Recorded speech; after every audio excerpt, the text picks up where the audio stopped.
আজকের খুতবার উদ্দেশ্য হচ্ছে আপনাদের সাথে সূরা হাদীদের একটি আয়াত শেয়ার করা। কিন্তু এই আয়াত থেকে কিছু শিক্ষা বলার আগে আমি প্রাসঙ্গিক কিছু কথা বলতে চাই।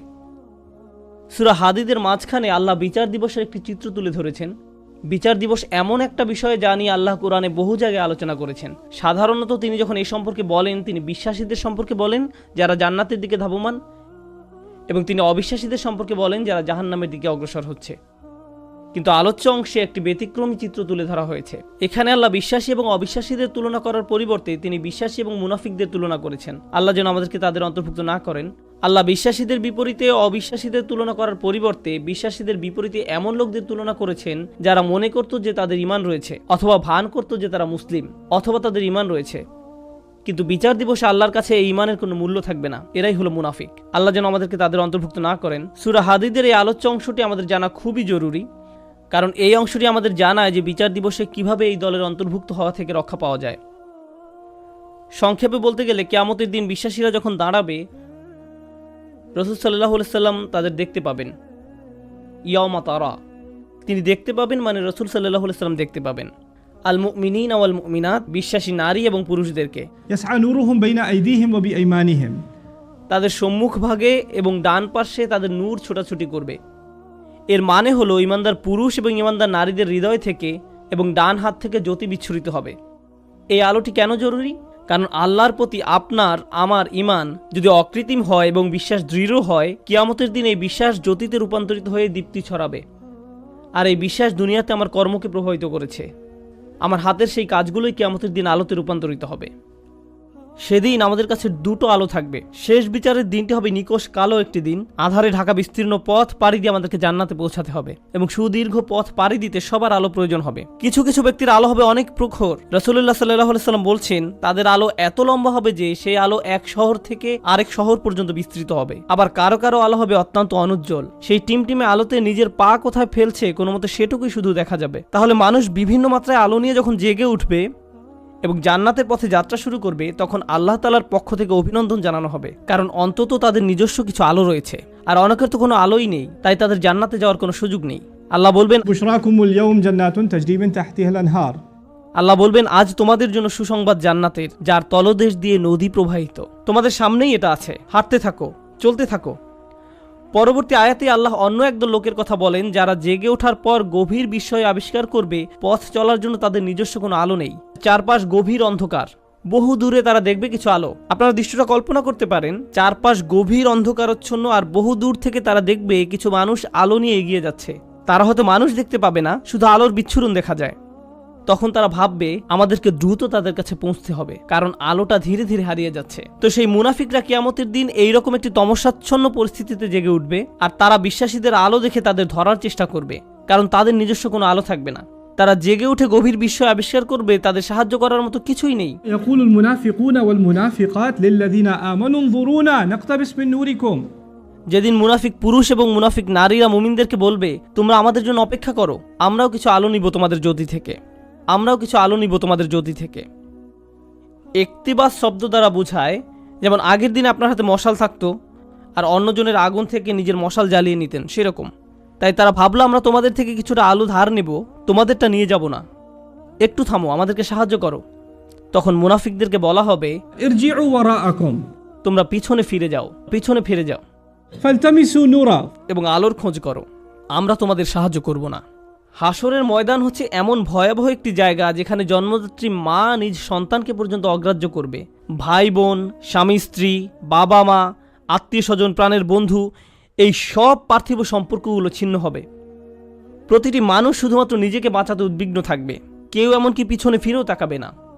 তোমরা পিছনে ফিরে যাও এবং আলোর খোঁজ করো, পিছনে ফিরে যাও এক প্রকার ব্যঙ্গাত্মক মন্তব্য, মানে দুনিয়াতে ফেরত যাও এবং আলোর সন্ধান করো। কারণ কেউ যদি দুনিয়াতে তার ঈমান ও কর্ম দিয়ে আলো সংগ্রহ না করে থাকে, তাহলে সেদিন তার নিজস্ব কোনো আলোই থাকবে না। ফালতামিসু নূরা, আলো সংগ্রহ করার একমাত্র জায়গা হলো এই দুনিয়া। তারপরে মুনাফিকরা মুসলমানদেরকে ধরার চেষ্টা করবে। এভাবে যখন তারা বিশ্বাসীদের নিকটবর্তী হবে, ফাদুরিবা বাইনাহুম বিসুরিন লাহু বাব, ঠিক এমন একটি মুহূর্তে দুই দলের মাঝে একটি বৃহৎ প্রকাণ্ড দেয়াল নেমে আসবে, যার একটি দরজা থাকবে। এই দরজা সম্পর্কে আমরা অন্য সময় আলোচনা করব। আল্লাহ বলেন অতঃপর উভয় দলের মাঝখানে খাড়া করা হবে একটা প্রাচীর, ফলে এখন তারা ধরার চেষ্টা করলেও পারবে না। দেয়ালটি খাড়া হওয়ার পর আল্লাহ বলেন, দেয়ালের অন্য পাশে যে 5টা মুনাফিকরা দেখতে পাবে না, সেখানে থাকবে আল্লাহর করুণা, দয়া এবং মমতা, আর অপর দিকে থাকবে কঠোর শাস্তি এবং অন্ধকার। কঠোর শাস্তি এবং অন্ধকার। তাহলে এখন শুধু অন্ধকারই নয়, রয়েছে বিশাল এক দেয়াল, ফলে তাদের পালানোর আর কোনো জায়গা নেই। আর পেছনে দেখতে পাবে শাস্তি তাদেরকে আচ্ছন্ন করার জন্য এগিয়ে আসছে। তখন এই মুনাফিকরা, আল্লাহ আমাদের তাদের অন্তর্ভুক্ত না করুন, মুনাফিকরা মরিয়া হয়ে বলবে, ألم نكن معكم আমরা কি তোমাদের সাথে ছিলাম না? লক্ষ্য করুন, মুনাফিকরা অপর পাশে থাকা মুমিনদেরকে ডাকছে। স্পষ্টতই দরজা এই পাশ থেকে খোলা যায় না। আরে দরজাটা খোলো না, আমরা তো তোমাদের সাথেই থাকতাম। এভাবে মরিয়া হয়ে ডাকা হবে। সামনে অগ্রসর হওয়ার পূর্বে এটা বোঝা গুরুত্বপূর্ণ। এই কারণেই আমি আজকের খুতবার জন্য এই আয়াতটি পছন্দ করেছি। এই বাক্যটার কারণে, আলাম নাকুম মাকুম, আমরা কি তোমাদের সাথে ছিলাম না? ব্যাপারটা হলো, এই লোকগুলো যারা দেয়ালের ভয়ঙ্কর পাশে থেকে গেছে, যারা মরিয়া হয়ে আছে, যাদের নিজস্ব কোনো আলো নেই, তারা ভাবতো তারাও মুমিনদের অন্তর্ভুক্ত। তারা এটা নিয়ে খুবই আত্মবিশ্বাসী ছিল। এত আত্মবিশ্বাসী ছিল যে তারা কিয়ামতের দিনও সেই কথা বলছে, আমরা তোমাদের সাথে নামাজ পড়তাম, তোমাদের সাথে ব্যবসা করতাম, বন্ধু ছিলাম, আত্মীয়তার সম্পর্ক ছিল, চাচাতো মামাতো ভাই বোন ছিলাম, আমরা তো একই কলেজে ভার্সিটিতে গিয়েছি। কেন আজ আমরা বিচ্ছিন্ন? কেন এই সম্পর্ক ছেদ ঘটছে আজকে? এখন অপর পাশে অবস্থিত মুমিনরা নিজেদেরকে নিরাপদ মনে করছে। দেয়াল স্থাপিত হওয়ার কারণে এই পাশের মুনাফিকরা চরম আতঙ্কগ্রস্ত হয়ে পড়ল। অন্যদিকে অপর পাশে অবস্থিত মুমিনরা নিজেদেরকে অনেক বেশি নিরাপদ মনে করছে। তাদের আর কোনো তাড়াহুড়ার প্রয়োজন নেই, কারণ এখন সম্পূর্ণ নিরাপদ। এখন তারা সময় নিয়ে মুনাফিকদের উত্তর দিচ্ছে, এই কারণে তোমরা আজ আমাদের সাথে নেই। জান্নাতি লোকেরা সর্বপ্রথম তাদেরকে বলেছিল, পেছনে ফিরে গিয়ে আলোর তালাশ করো, فالتمسوا نورا পেছনে ফিরে গিয়ে আলোর তালাশ করো। স্পষ্টতই তোমাদের আলো নেই। আবার মুনাফিকরা সম্পূর্ণ হতবাক, আমাদেরও তো তোমাদের মতো আলো পাওয়ার কথা ছিল। এখন জান্নাতি মানুষরা মুনাফিকদের ব্যাপারে বর্ণনা করবে, এই লোকগুলোর তো আলো ছিল, তাদের বিশ্বাস ছিল, এই লোকগুলোর তো আলো ছিল, কিভাবে তারা এটা হারালো? কিভাবে তারা কিয়ামতের দিন সম্পূর্ণ দেউলিয়া হয়ে পড়ল? এই আয়াতটি বিশেষভাবে নিগুড় একটি আয়াত। এই আয়াতে বর্ণিত হয়েছে কিভাবে একজন মুমিন ক্রমে ক্রমে ঈমান হারায়, কিভাবে একজন মানুষ ঈমানের মতো মহামূল্যবান জিনিস পাওয়ার পরেও পরিশেষে তা হারিয়ে ফেলে। রাতারাতি কোনো ব্যক্তির ঈমান ধ্বংস হয়ে যায় না। একদিন সকালে ঘুম থেকে উঠে কোনো ঈমানদার ব্যক্তি মুনাফিক হয়ে যায় না। এটা একটা পর্যায়ক্রমিক প্রক্রিয়া। এই প্রক্রিয়াটি এই নিরন্তর বাণীতে প্রকাশিত হয়েছে, বালা, অবশ্যই তোমরা আমাদের সাথে ছিলে, ওয়ালাকিন্নাকুম ফাতানতুম আনফুসাকুম। আমি প্রথমে সহজ অনুবাদ বলছি, পরে ব্যাখ্যা করব। ওয়ালাকিন্নাকুম ফাতানতুম আনফুসাকুম। 1 নম্বর, তোমরা নিজেরাই নিজেদের বিপদগ্রস্ত করেছ। আরবিতে ফাতানা শব্দটির অর্থ হচ্ছে কোনো কিছুতে পরীক্ষাতে ফেলা। স্বর্ণ গলিয়ে তার খাদ ফেলে দিয়ে ধীরে ধীরে বিশুদ্ধ করার প্রক্রিয়াটিকেও ফাতানা বলা হয়। স্বর্ণ নিখাত করার প্রক্রিয়াটি কিন্তু সহজ নয়, বরং এটি একটি যন্ত্রণাদায়ক দহন প্রক্রিয়া। ফাতানতুম আনফুসাকুম এর অনেকগুলো ব্যাখ্যা আছে, তবে আজকের খুতবার জন্য একটা বিষয়কে হাইলাইট করব। তুমি নিজেকে বারংবার জেনে বুঝে এমন পরিস্থিতিতে ফেলেছ যেখানে তোমার ঈমান পদে পদে কঠিন পরীক্ষার সম্মুখীন হবে। এখানে জিনিসটা বোঝার চেষ্টা করুন, ঈমানের জন্য ক্ষতিকর হবে জেনেও আপনি বারবার নিজেকে এমন পরিবেশের সম্মুখীন করেছেন এবং নিজেকে বুঝিয়েছেন আমি এটা সামলে নিতে পারবো। আপনি নিজেকে এমন সব বন্ধু, আত্মীয় স্বজন দিয়ে পরিবেষ্টিত করে রেখেছেন যারা খারাপ কাজ করে, খারাপ কথা বলে, অশ্লীল জিনিস দেখে, কিন্তু আপনি নিজেকে বুঝিয়েছেন আমি তাদের মতো না। আপনি বারবার ওই সব পরিবেশে যেতেন। আপনি এমন সব আড্ডায়, জায়গায়, পরিস্থিতিতে দিনের পর দিন, মাসের পর মাস, বছরের পর বছর মিশেছেন। আপনি নিজেকে প্রবোধ দিয়েছেন এইসব আমার উপরে কোনো প্রভাব ফেলবে না, সবাইকে প্রভাবিত করলেও আমাকে করবে না। এমনিতেই তারা ঈমান হারা হয়ে যায়নি। ঈমান ধ্বংসের প্রথম ধাপটি হচ্ছে অসৎসঙ্গ। তারা নিজেদেরকে সন্দেহজনক পরিস্থিতিতে ফেলে রাখত, আর তারা ভাবতো এতে তাদের উপর কোনো প্রভাবই ফেলবে না। আমি একটি হালকা উদাহরণ দিব, আশা করি পয়েন্টটা আপনারা বুঝতে পারবেন। বাসায় যখন অনেক তেল মশলা দিয়ে রান্না করেন, তখন সারা বাড়িতে সেই গন্ধে ভরে যায়। আপনি বাসার ভেতর থেকে সেই গন্ধ বুঝতে পারবেন না, কিন্তু যখন বাইরে থেকে একজন বাসায় প্রবেশ করে, বিশেষত কোনো আরব যদি আসে, সে ভাবে যে কোনো দূষিত পরিবেশে এসে পড়েছে। কয়েক ঘন্টা পার হওয়ার পর সে অভ্যস্ত হয়ে যায়, শুধু অক্সিজেন মনে হয়। ঠিক একইভাবে আপনি প্রথমে খারাপ কোনো পরিবেশে গমন করলে সাথে সাথে বুঝতে পারেন এটা ঠিক নয়, আমি খারাপ হয়ে যাব, আমার এখানে থাকা উচিত নয়। আপনার অন্তর অস্বস্তি অনুভব করে, কিন্তু আপনি যদি বারবার বারবার বারবার এই পরিবেশে যেতে থাকেন, তখন কি হবে? আপনি আর খারাপ বোধ করবেন না। কেউ যদি জীবনে প্রথমবার কোনো ধূমপায়ীর পাশে বসে, তখন সিগারেটের গন্ধে সে কাশতে থাকবে, চোখ দিয়ে পানি আসবে, ফ্রেশ বাতাসের জন্য ছটফট করবে এবং সে দ্রুত সেই জায়গা ছেড়ে চলে যেতে চাইবে। বছরখানেক পর এটাই তাদের অক্সিজেনে পরিণত হয়। সিগারেট ছাড়া তারা নিঃশ্বাসও নিতে পারে না। তাহলে প্রথম সমস্যা হলো আপনি নিজেকে অসৎ পরিবেশে ফেলে রাখেন। ফাতান্তুম আনফুসাকুম। দ্বিতীয় সমস্যাটি কী ছিল? দ্বিতীয় সমস্যাটি ছিল ওয়াতারাব্বাস্তুম। তোমরা প্রতীক্ষা করেছ, দীর্ঘসূত্রিতা করেছ। এখানে দীর্ঘসূত্রিতা বলতে কি বোঝানো হচ্ছে? আপনি বুঝতে পেরেছিলেন যে এটা খারাপ, আপনার নিজের বিবেকের মাধ্যমে আপনি বুঝতে পেরেছিলেন যে আমার নিজেকে পরিবর্তন করা উচিত, কিন্তু নিজেকে বুঝিয়েছেন ইনশাআল্লাহ আমি খুব দ্রুত নিজেকে পরিবর্তন করব। আমি জানি নিজেকে পাল্টাতে হবে, আমি জানি এটা খারাপ, শুধু এই সপ্তাহ পরেই আমি সম্পূর্ণ ভিন্ন মানুষে পরিণত হব। বেশি না, আর একটা সেমিস্টার 2 মাস ওই বকে যাওয়া বন্ধুদের সাথে থাকবো, তারপর আমি অন্য কোর্স নিব। এখন ওদেরকে রাগানো ঠিক হবে না। আমি জানি এটা খারাপ, শুধু এই 1 মাস আমি এসব করব। আর এই 1 সপ্তাহ, এই আর 1টা বা 2টা পার্টি, 1টা 2টা ড্রিঙ্কস, এভাবে আপনি নিজেকে বলতে থাকেন। আর সামান্য একটু এই 9-10 মাস পরেই তো রমজানে সব ছেড়ে দিব, পুরাই চেঞ্জ হয়ে যাব। আমার প্ল্যান আছে হজে যাওয়ার। হজ থেকে আসার পর দেখবেন আমি কেমন ভালো মানুষে পরিণত হই। এভাবে আপনি নিজেকে বলতে থাকেন আর সামান্য একটু, কিন্তু সে পর্যন্ত আমার জন্য দোয়া করতে থাকুন। ওয়াতারাব্বাস্তুম। এই মুহূর্ত থেকে নিজেকে পরিবর্তন করতে চান না, আপনি নিজেকে শুধু খারাপ পরিবেশে ফেলেই রাখছেন না, এখনও নিজেকে পরিবর্তনের জন্য কোনো পদক্ষেপ নিতেও প্রস্তুত নন। মনে হচ্ছে আপনার কাছ থেকে অনেক বেশি কিছু চাওয়া হচ্ছে। যেভাবে আছেন সেভাবেই থাকতে চান, আরও কিছু খারাপ উপভোগ করতে চান। এটাই ওয়াতারাব্বাস্তুম। আপনি ধারণা করে আছেন, আপনার প্রথম ধারণা ছিল আমি খারাপ পরিবেশে থাকলেও এটা আমার উপর কোনো প্রভাব ফেলতে পারবে না। সময়ের সাথে সাথে ভয়ঙ্কর খারাপ কিছু আপনার কাছে স্বাভাবিক হয়ে যায়। এখন অতারাব্বাস্তুম বা অপেক্ষা করতে থাকা, দীর্ঘসূত্রিতা করার প্রভাব কি? আপনি ভাবছিলেন আপনি যে কোনো সময় এই খারাপ কর্ম পরিত্যাগ করতে পারবেন, সব খারাপ সঙ্গ থেকে যে কোনো সময় সরে আসতে পারবেন। আরে আমি তো আর আসক্ত না, আমার তো আর এটার দরকার নেই, আমি তো আর এর সাথে আটকে যাইনি, যখন তখন বেরিয়ে যেতে পারবো। কিন্তু বাস্তবতা এটা নয়। যত বেশি সময় আপনি এর সাথে জড়িয়ে থাকবেন, আপনি তত বেশি এতে আসক্ত হবেন। তারপর এর থেকে বেরিয়ে যাওয়া অসম্ভব হয়ে পড়ে। আপনি আষ্টে পৃষ্ঠে মাথা পড়েন, সম্পূর্ণ ডুবন্ত অবস্থায় নিজেকে আবিষ্কার করেন। আপনি এখন জানেনও না এই পরিবেশের বাইরে সুস্থ জীবনের মানে কি। এরপর আপনি নিজেকে বলতে শুরু করেন, অনেক দেরি হয়ে গেছে, আর সম্ভব না। এরকম ঘটার পর এক অপরাধ বোধের জন্ম নেবে। আমি বহুদিন ধরে এত পাপ কাজ করে আসছি, আমার আরও অনেক আগেই তওবা করা উচিত ছিল, এখন অনেক দেরি হয়ে গেছে। নিজেকে খারাপ ভাবতে অথবা মনের ভেতরে অনুশোচনা নিয়ে বেশি দিন কাটাতে কেউই পছন্দ করে না। তখন শয়তান এসে বলবে, তুমি এত অপরাধ বোধে ভুগছো কেন? তোমার তো কোনো দোষ নেই। এই ইসলাম নামের জিনিসটাই তোমার মনের ভেতর যত অপরাধ বোধের জন্ম দিয়েছে। এই ইসলাম বলছে এটা হারাম, ওটা গুনাহ, এভাবে কথা বলবে না, ওটা খেও না, অমুকটা দেখো না, ওখানে যেও না। এই ইসলাম তোমাকে নিজের সম্পর্কে খারাপ ধারণা দিচ্ছে। আচ্ছা, এই ইসলাম যে এত কঠিন সব নিয়মকানুন মেনে চলতে বলছে, এটা সত্য কিনা তুমি কি নিশ্চিত?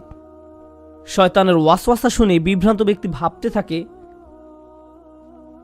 আমি আসলে কেন ইসলামে বিশ্বাস করি? মনে হয় যেন ইসলাম চায় না আমি আনন্দে থাকি। আমি শুধু আমার জীবন উপভোগ করতে চাই, আমি সুখী হতে চাই, আমি স্বাধীনভাবে বন্ধুবান্ধবের সাথে মৌজ মাস্তি করতে চাই, জীবনকে সর্বোচ্চ উপভোগ করতে চাই। আমি তো এমনিতেই কোরআনের সত্যতা সম্পর্কে নিশ্চিত নই। আল্লাহ বলে কেউ আছে কিনা এই ব্যাপারেও আমার সন্দেহ আছে। এই কোরআন হাদিস কতটা নির্ভরযোগ্য? আমাদের আশেপাশে এরকম বিভ্রান্ত অবস্থায় অনেক আব্দুল্লাহ, জয়নব, আলী, ফাতিমা, আব্দুল করিম, আহমেদ, রুকাইয়া তরুণ তরুণীর আমরা দেখতে পাই। তারা খুব নির্ভীকভাবে বলে, ইসলাম নিয়ে আমার মনে অনেক সন্দেহ আছে। আর এই মানুষগুলো এমন নয় যে তাদের দর্শন শাস্ত্রে পিএইচডি রয়েছে বা ইসলামের ইতিহাসে ব্যাপক জ্ঞান রয়েছে, কিংবা এসব বিষয়ে বহুদিনের অধ্যয়নের ফলে তাদের মনে ধীরে ধীরে সংশয়ের জন্ম নিয়েছে। আসল ব্যাপার তা নয়। এরা নিজেদের জন্য জেনে বুঝে খারাপ সঙ্গ এবং অসৎ পরিবেশ বেছে নিয়েছিল। আমি এমন শত শত মানুষের সাথে কথা বলেছি, তারা আক্ষরিক অর্থে এই আয়াতের ভিতরে জীবনযাপন করছে।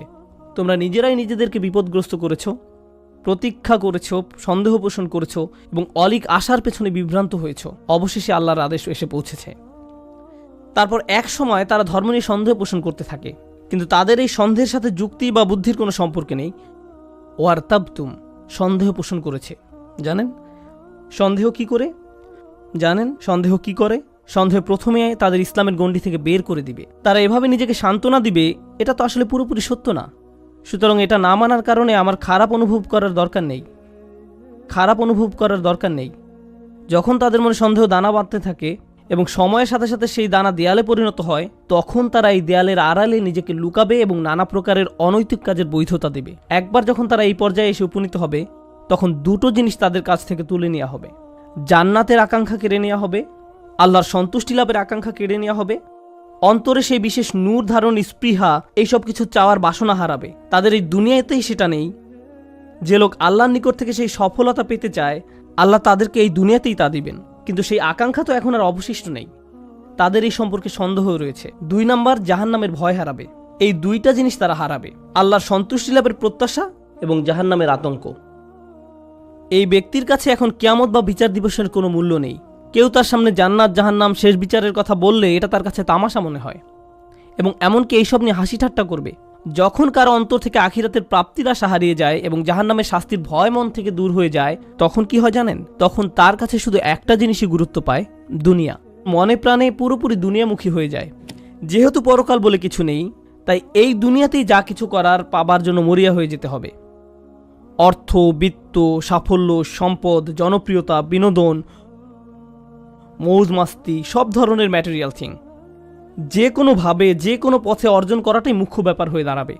সে ভাববে দুনিয়া দিয়ে এইসব প্রাপ্তির ভিতরে রয়েছে সব আনন্দ এবং চূড়ান্ত মানসিক তৃপ্তি, মৌজ মাস্তি, সব ধরনের ম্যাটেরিয়াল থিং।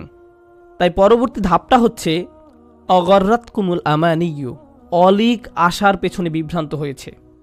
সে মিথ্যা আশার পেছনে ছুটেছে এবং মনে করেছে পার্থিব অর্জন তাকে সুখী করবে। সে তার সম্পূর্ণ জীবন শুধু এই লক্ষ্যেই ব্যয় করেছে। সে মনে করেছিল এই সব কিছু তাকে তার লক্ষ্যে পৌঁছে দেবে। কারোর জন্য সেটা হয় পরবর্তী কোনো মুভি, কারোর জন্য কোনো খেলনা, কারোর জন্য নেক্সট স্মার্টফোন।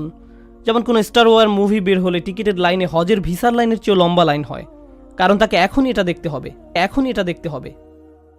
যদি এখন না দেখা হয়, জীবন তো তাহলে পুরাই ব্যর্থ। এখনই এটা দেখতে হবে। যদি মুক্তি পাওয়ার রাতে না দেখা হয়, জীবনের তো তাহলে কোনো মূল্যই থাকে না।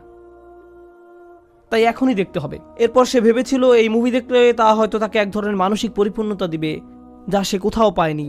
হল থেকে বের হয়ে এসে চোখ বড় বড় করে বলে, এটা দারুণ ছিল। পরক্ষণে আবার বিষণ্ণ হয়ে যাবে। নিজেকে প্রশ্ন করবে, এখন কি করব? আবার দেখব মুভিটা? এটা দারুণ ছিল।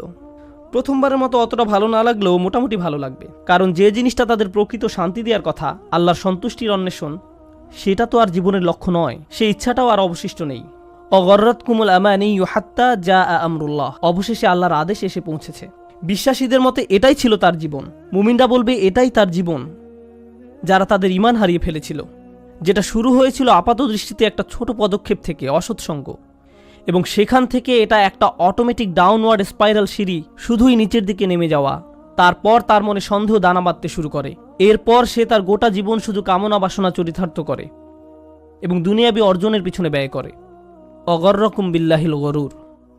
তারপর আল্লাহ বলেন চূড়ান্ত প্রতারক। এখানে গরুর শব্দটি মুবালাগা। চূড়ান্ত প্রতারক যে সফলভাবে তোমাদের প্রতারিত করে। সেদিন ঈমানদাররা দেয়ালের অপর পাশের মুনাফিকদের এটাই বলবে। এটা একটা ভয়ানক দৃশ্য যা কোরআনে বর্ণিত হয়েছে। দেয়ালের এক পাশে দাঁড়িয়ে মুনাফিকরা ভাবছে, কেন আমাদের অপর পাশে যেতে দেয়া হচ্ছে না? কেন তারা দেয়ালের ওই পারে আটকে গেছে? তখন দেয়ালের অপর পাশ থেকে বিশ্বাসী সাথীরা ধাপে ধাপে ধাপে বর্ণনা করবে কেন তারা দেয়ালের ওই পারে আটকে গেছে। আর কোরআনের এই বর্ণনাটি আপনার আমার জন্য আল্লাহর পক্ষ থেকে একটা উপহার। এটা একটা উপহার যে কিয়ামতের দিবসে সেই ভয়াবহ চিত্রটি এখানে তুলে ধরা হয়েছে। আমার এখন জানাই উত্তম, কারণ সেদিন আমি এই পরিস্থিতিতে পড়তে চাই না। তখন জেনে দিশেহারা, আতঙ্কিত, আশাহত হয়ে পড়তে চাই না। কেন আমি আল্লাহ প্রদত্ত ঈমান হারিয়ে ফেললাম?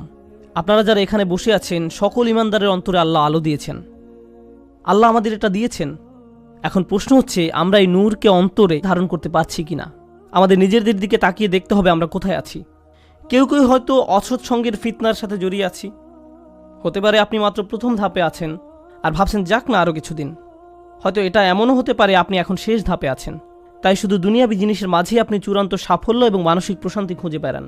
এই আলো ছাড়া আমাদের যা কিছু অর্জন অথবা উপার্জন, শেষ বিচারের দিনে এই সব কিছু হবে মূল্যহীন। শেষ বিচারের দিনে এই সব কিছু হবে মূল্যহীন। তাই এই অনুচ্ছেদে আল্লাহ তাআলা এটাকে প্রথমে আলো হিসাবে বর্ণনা করেছেন। বিচার দিবসে এই আলোরই একমাত্র মূল্য থাকবে। তাই এই অনুচ্ছেদের প্রথমে আল্লাহ তাআলা এটাকে আলো হিসাবে বর্ণনা করেছেন। বিচার দিবসে এই আলোরই একমাত্র মূল্য থাকবে। কুরআনের আরেকটি সূরায় যেমন বলা হয়েছে ইল্লামান আতাল্লাহা বিকলবিন সালিম, যে সুস্থ অন্তর নিয়ে তার রবের কাছে আসবে, যে অন্তর তাদের সম্মুখে আলোর দ্যুতি ছড়াবে। এই দুনিয়াতে আপনার আমার আর বাকি যা কিছু আছে সবই অর্থহীন। শেষ বিচারের দিনে আল্লাহর সামনে এর সবই গুরুত্বহীন। কিছুদিনের জন্য আমরা এইসব উপভোগ করতে পারি, কিন্তু যদি এর ফাঁদে আটকে যাই এবং আমাদের অন্তরের সব জায়গা দখল করে নেয়, অন্তরে আর কোনো জায়গা বাকি থাকবে না। আর তাই এর পরের আয়াতে আল্লাহ তাআলা বলছেন ফালিয়াউমা লা ইউখাযু মিনকুম ফিদিয়াতুন ওয়ালা মিনাল্লাযীনা কাফারু মাওয়াকুমুন নার হিয়া মাওলাকুম ওয়া বিইসাল মাসির। আজকে তোমাদের কাছ থেকে কোনো মুক্তিপণ, কোনো ক্ষতিপূরণ গ্রহণ করা হবে না। কোনো কিছু বন্ধক দেওয়ার চেষ্টা করো না। আজকে ওই দরজাগুলোতে তোমাদের প্রবেশাধিকার নিষিদ্ধ। কোনো ধরনের জরিমানা বা মুক্তিপণ দিয়ে দরজাগুলোর ওই পাশে যাওয়ার কোনো সুযোগ নেই। তোমাদের থেকে নয়, কাফেরদের থেকেও নয়। এই আয়াতের ভীতিকর দিক হলো লা ইউখাযু মিনকুম ফিদিয়াতুন ওয়ালা মিনাল্লাযীনা কাফারু। আজকে তোমাদের এবং কাফেরদের একই পরিণতি।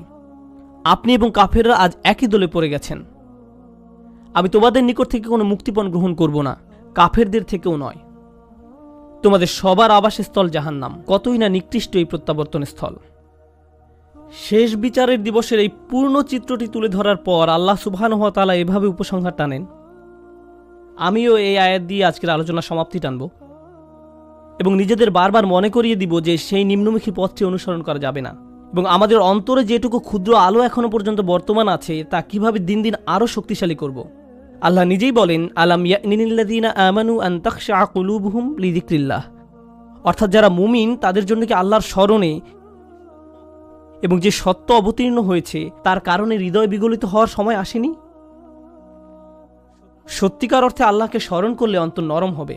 আপনার অন্তর যত বেশি আল্লাহকে স্মরণ করবে, কারণ আল্লাহ নূরুস সামাওয়াতি ওয়াল আরদ, আল্লাহ নবমণ্ডল এবং ভূমণ্ডলের নূর।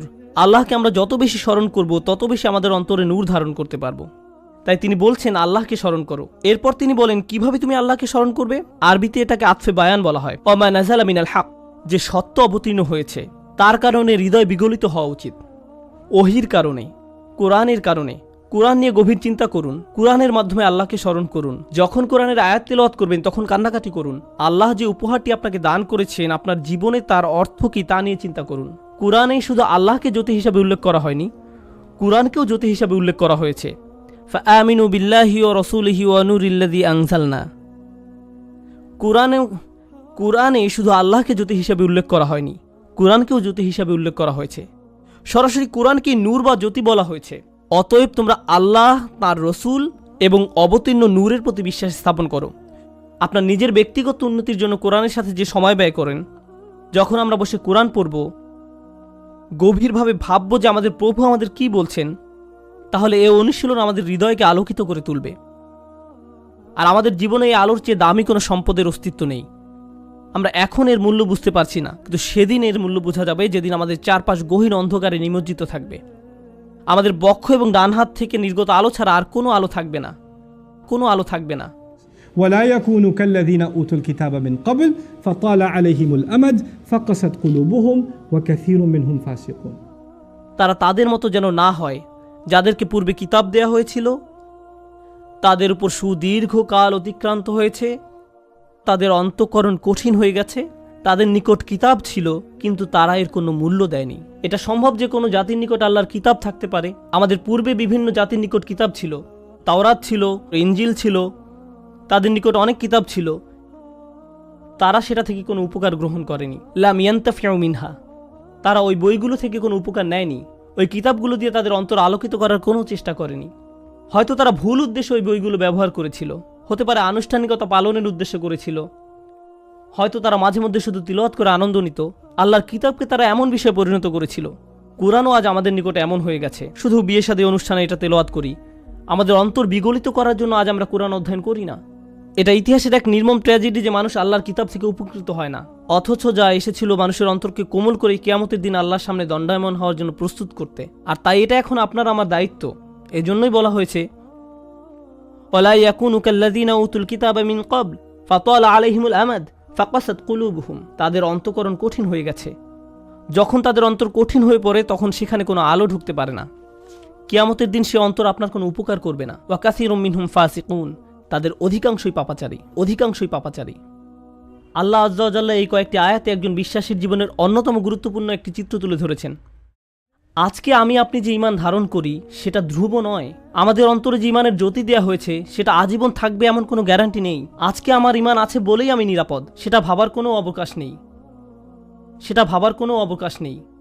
কেউ আমাদের মুসলিম মনে করে সালাম দেয় আর আমরাও জবাবে ওয়ালাইকুম আসসালাম বলি, ফলে আমরা মনে করি যে আমরা সবাই মুসলিম, আমাদের সবার অন্তরে আলো আছে। কিন্তু এই আয়াতগুলোর মতে কিছু মানুষ কিয়ামতের দিন জেগে উঠে হতচকিত হয়ে পড়বে, কিছু মানুষ কিয়ামতের দিন জেগে উঠে অবাক হয়ে যাবে। সে বলবে, আমি মনে করেছিলাম আমি তোমাদের সাথে, কিন্তু সে তার সাথে নয়।